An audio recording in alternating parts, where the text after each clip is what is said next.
Или кому будет задать вопрос из зала? Есть? Хорошо. Добрый день. У меня вопрос Клаус Петер. Насчет профилактические мероприятия вы какие-то применяете при заполнении кист? То есть применяете ли препараты какие-то? И сроки, когда вы оцениваете, что результат не удался, и надо переходить на другой метод лечения?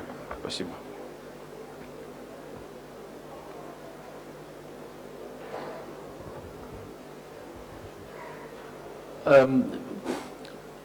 I think that there was nothing prophylactic like BMP or what else applied to this. I think they were just incidental findings and mostly I think associated with FI treatment. So it was the primary goal was to prevent fracture of the neck, to get it back to heal, so take off the underlying cause, the cam deformity, to fill it with bone, to graft it, and just to have the preventive osteosynthesis.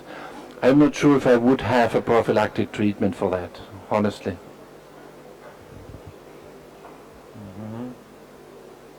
Спасибо. Есть еще вопросы в зале? Да, просим. Будьте любезны, последнему докладчику вопрос. Используете ли вы метод сцинтиграфии при определении показаний для выполнения ротационных остеотомий? Мы располагаем опытом свыше полусотни таких оперативных вмешательств. И что оказалось, что есть люди с 3-летним стажем, 2-летним стажем заболевания, где уровень накопления 180-150%, ну норма берем 100-120%, результат положительный. И есть аналогичная группа пациентов, где уровень накопления идет 250-300. И выполнение вот этих ротационных остеотомий оказалось безрезультатным.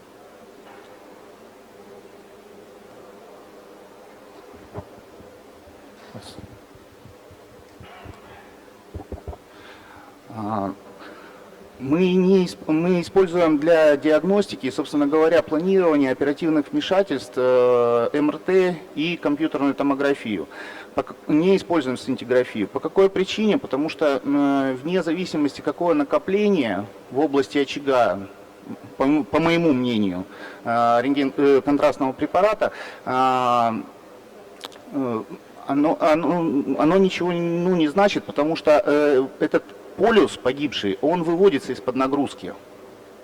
И таким образом мы считаем, что достаточно вполне МРТ либо компьютерной томографии.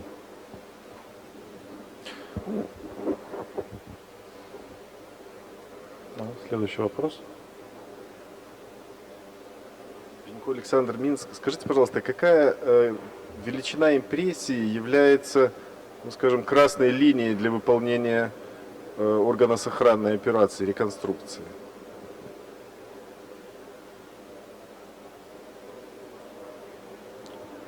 Это вопрос кому сейчас был? Всем докладчикам. Всем докладчикам. Имеется в виду, кто докладывал по септическому некрозу, да? Андрей Александрович. Я думаю, что наличие импрессии – это уже противопоказание для органосохранной операции. Нужно ее делать тогда, когда еще нет импрессии, когда еще живой хрящ имеется. Если есть импрессия, то результат, скорее всего, с большой долей вероятности будет отрицательный. Там проще, наверное, уже рассматривать вопросы эндопротезирования. Но если молодой пациент, извините, я от себя добавлю еще. Ну, вот это вот такая вилка получается, тема. Да, что молодой, если человек, особенно или молодая женщина, понятное дело, что протезировать пациента в 30 лет, вот вы что ему не поставьте, он придет к вам через 10 лет на ревизию, потому что его запросы к двигательной активности значительно выше, чем у пациентов старших возрастных групп. Поэтому, конечно, если мы видим перед собой 25-летнего пациента, но вы же не можете рискнуть его здоровьем. Он сам вам должен сказать, что я хочу, чтобы мне сделали, вы ему предлагаете варианты такой и такой. И он сам рассматривает этот вопрос, он выбирает. Это плановая хирургия. Извините, вы все равно побоитесь. Если пациент к этому будет готов. Если пациент будет не готов, то смысл. Алексей Андреевич? Абсолютно поддерживаю предыдущее мнение, что импрессия – это все-таки противопоказание относительно к органосохраняющим операциям. То есть, если пациент, да, настроен, и он хочет сохранить сустав, можно попытаться, но результат, скорее всего, будет неудовлетворительным. Да. I would have one question for John. What is your cutoff between just do a core decompression just by drilling, and when do you prefer a retrograde curettage and filling? What do you when? So I don't do only drilling anymore. I always do the curettage with the bone grafting with the iliac crest stem cells. It only adds about 10 more minutes to the procedure, so it's easy, and I think the results and multiple studies have shown that bone grafting the results are better than just drilling. So independent on the size and location, you always do that? A question to John too.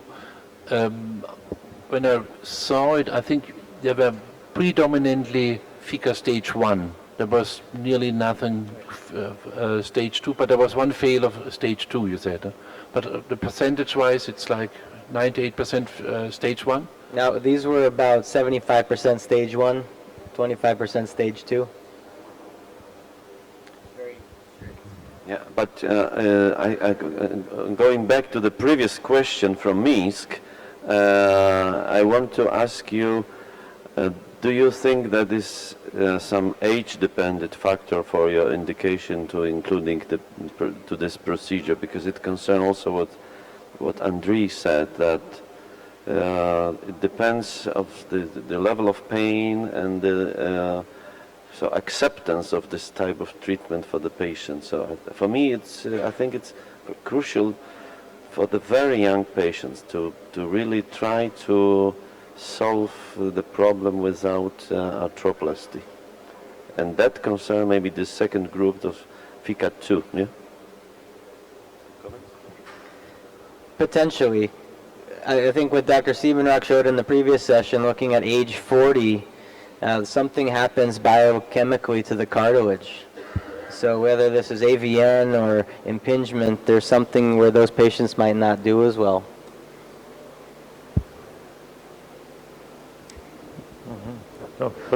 I have a question to the speakers about AVN. I have a hard time sometimes on plain X-rays to measure the calbule angle. Where do you measure it? Do we need CT, or is it better to have MRI to be accurate? So the one study I presented from JBJS was an MRI variation of the curval angle. So using the Swiss radial cuts, you can find the maximum dimensions on an AP and a lateral and get it that way. Or you can calculate a volumetric percentage of the femoral head that's involved and then go from there. So it's about 25 to 30% of the head or less is a smaller lesion.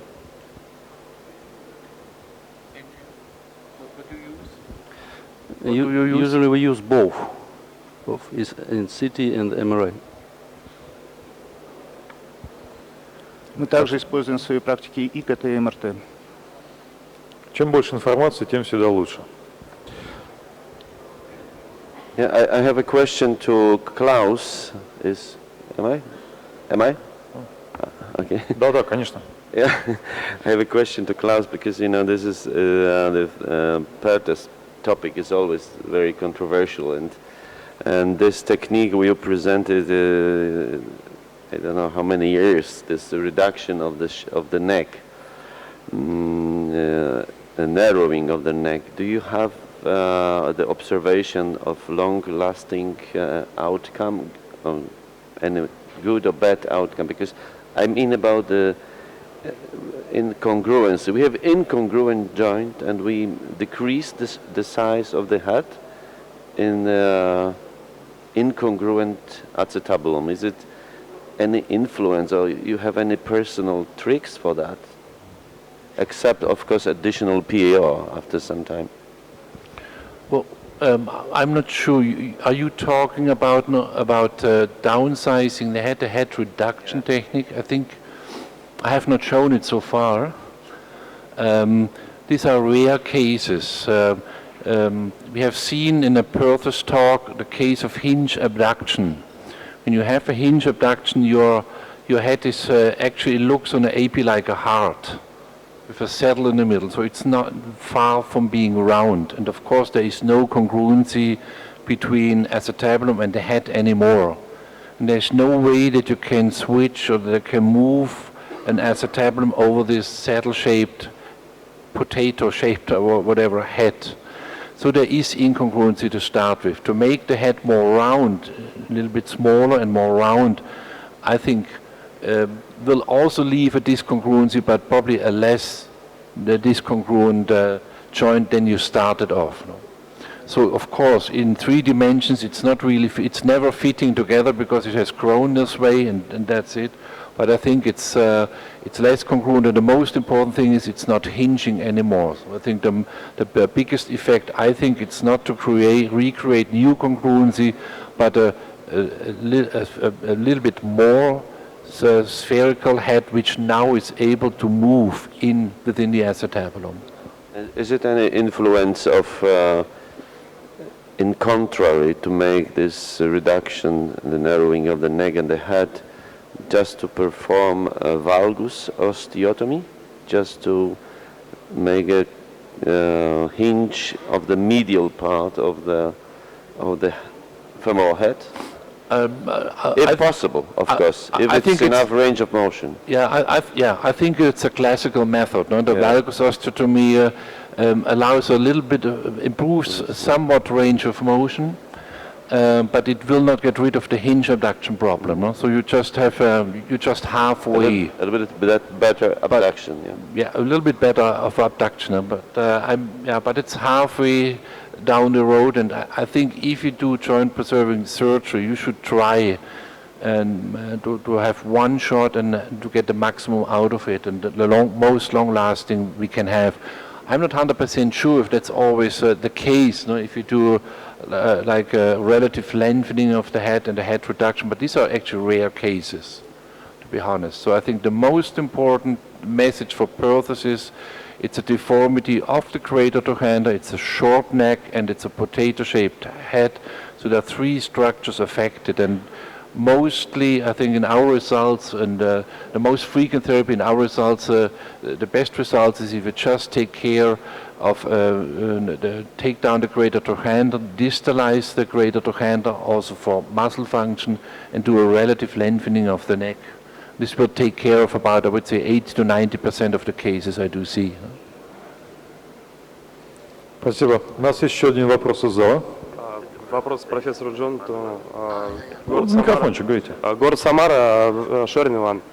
Скажите, пожалуйста, вот когда вы делаете вот эту внутриочаговую резекцию головки, как вы эвакуируете вот эту кость, которая там осталась, то есть некротизированную кость оттуда забираете? И второй вопрос, если это процесс двухсторонний, то через сколько можно сделать операцию на второй ноге, и разгружается ли вы конечность у пациента после операционного периода? Насколько долго разгружаете, если разгружаете? Jonathan, please. So you can use a curette, and because you have the opening reamer, there's a big enough space that you can get out that dead bone. And you can also irrigate into there.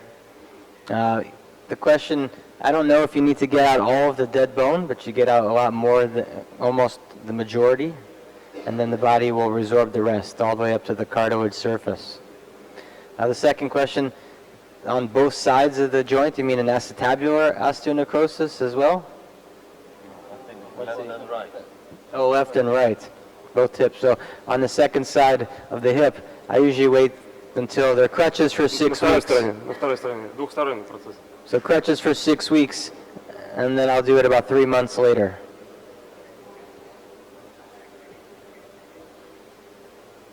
Спасибо. В зале есть еще вопросы? Прошу. Да, вопрос профессору Джонатану. Вы используете только аутокость или применяете также самоотвердевающие биокомпозиты на основе гидроксиапатита, брушита?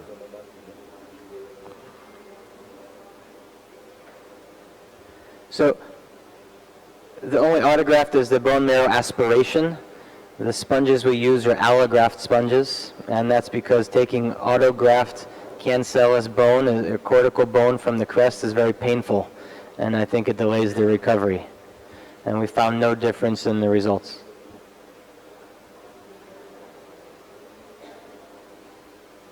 То есть гидроксиапатиты и брушит вы не применяете в своей практике? Спасибо.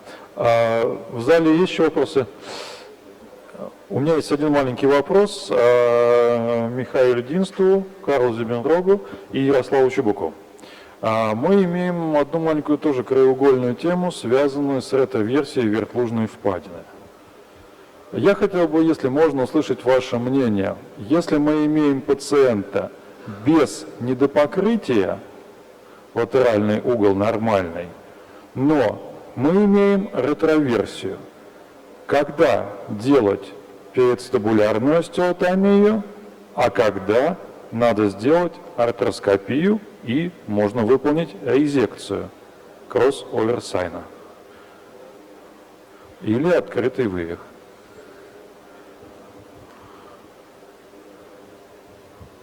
This is exactly the question I wanted to ask. That's a very difficult question. I mean, usually when I do a PAO for retroversion is combined also with reduced lateral coverage. So this is definitely when you assess the pictures, I think you need to make sure that lateral coverage is okay. Otherwise, if you have retroversion in combination with reduced lateral coverage, you need to do a reverse PAO, of course, in combination with improvement of lateral coverage. If lateral coverage is okay, as you said, and if you have massive retroversion, if the posterior wall is really, if the posterior rim is dysplastic, which would mean maybe if the distance from the posterior wall to the center of rotation is more than, I would say more than 15 millimeters, probably I would consider a reverse PAO. But if you are within, if the posterior wall is within 10 to 50 millimeters, probably I would go with a resection procedure. So probably I would prefer arthroscopy. You could also do a PAO, a surgical dislocation on those cases. Yeah, I thank you for this question, and I am really satisfied that we hear here from the expert of scope, hip scope, such balanced opinion. I think it's a very balanced opinion, and I'm surrounded by the people who are very enthusiastic in hip arthroscopy, and always when there is such a situation, so-called borderline, I really try to prevent instability. So if it is borderline, then I will perform reverse PAO, and if it is enough coverage, then you can perform. I agree with you, Michael, that it is much smaller surgery, even it is connected with some risk. Yeah, that's my opinion about that. I think Klaus says you have a lot of experience with reverse PAOs, so. I think just the term crossover sign is confusing us. A crossover sign means an overlap of the anterior rim over the posterior rim, and this can be anywhere in the upper corner of the acetabulum or in the middle portion of the acetabulum. So there is a substantial difference in quantity of retroversion. So an overlap in the upper corner, I think it's nearly normal. I think probably I see it on 80% on X-rays, maybe even considered normal. Crossover sign alone is not important. So one issue is the posterior wall has to be deficient, like Michael said, for me, for doing a PAO for retroversion. That means the center of rotation is clearly lateral to the posterior rim. Second, if it's dysplastic, LCE angle is low, I would call it dysplasia, I would not call it retroversion, so it's a different group and needs PAO anyhow. So the LCE angle normal is usually normal, and I need a substantial portion of the anterior wall overhanging the posterior rim. So the crossover should at least be cover 1/3 of the opening of the acetabulum. So this is our criteria. This is what we call substantial retroversion, not just the edge overlapping, but 1/3 of the lateral opening of the acetabulum, if it's in 1/3 or 50%, I have cases with 70% overcoverage of the anterior wall or the posterior. These are the ones we do on which we do PAO. Otherwise, we can trim the rim if necessary. Thank you. Спасибо. И последний, позвольте, вопрос, может быть последний. Использование при дисплазии именно недопокрытия, когда наружный угол небольшой, пусть это будет, допустим, около 20 градусов, то есть такая градация между пограничной дисплазией и дисплазией. Использовать ли вы будете передстабулярную остеотомию или сделаете навес шерф-пластику?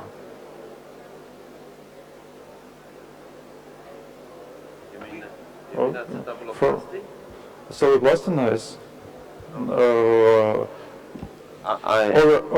Is it question to me or? For three. Okay. for you, Klaus and you know, I will perform PAO in this case just to improve the coverage, because this is, I think, the easiest way to improve this situation, and I'm really against acetabuloplasty. Is it so simple for you, or это просто для вас или для пациента? For the patient. No, absolutely. This is for the patient. But you know, you ask me, so that's why I answer. Well, I think 99% I would do a reorientation. There is one indication, I think, for the shelf. Usually in children, if you have a horizontal, too short acetabular roof, which you cannot turn over the head anymore, and then you can add a shelf, but usually in the groin joint, just to have the head down. But this is a very rare indication. Okay. So I totally agree with my colleagues. There's a colleague from Japan, I think Dr. Oshida, and I think he's doing arthroscopically assisted bone grafting to acetabuloplasty to the acetabular rim in dysplasia. He's reporting good results. Personally, I would be very careful with such a procedure. So I cannot really imagine that just by putting some bone on the top of the roof it will solve this problem. So it's so in this case 20 degrees probably I would do in most cases PAO. Thank you very much. Вопросы есть еще?